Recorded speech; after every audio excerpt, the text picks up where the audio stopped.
What's going on, guys? This is going to be bone breaking plus working out part 2.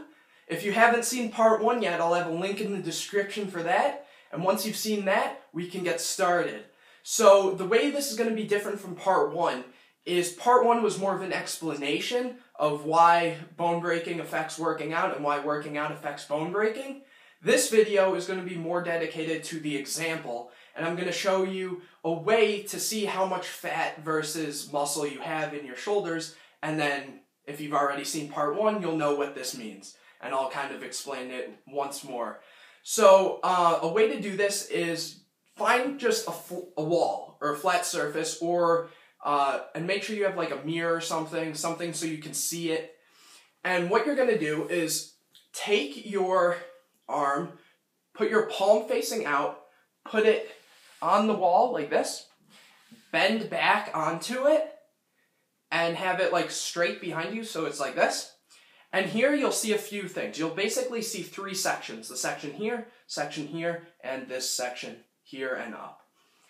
This section right here, which is your traps, this is going to be mostly muscle. You'll feel it, and it'll be pretty solid. You won't feel it like moving around or anything like fats. This, again, is basically muscle. Then you have this part here, which is a lot of times going to be some muscle on the outside here of your shoulder. And then here it's going to have some fats and extra skin and everything like that. Then here, a lot of times the muscle will be on the far side.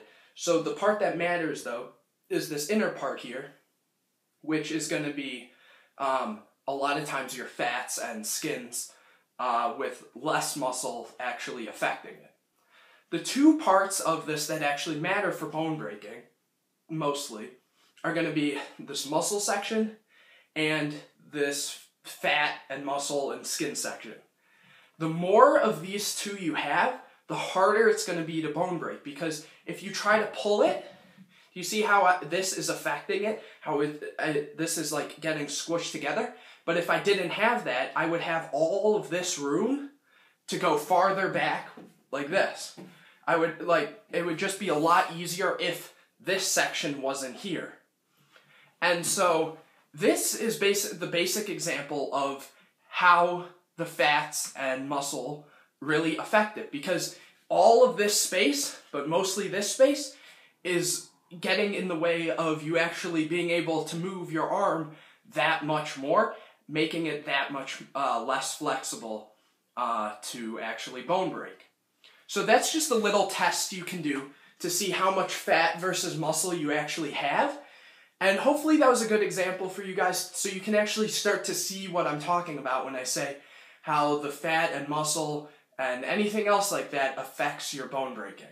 If you thought this video was helpful, make sure you give it a big thumbs up, share it with all your friends, comment any other questions you may have, and I'll see you in the next one.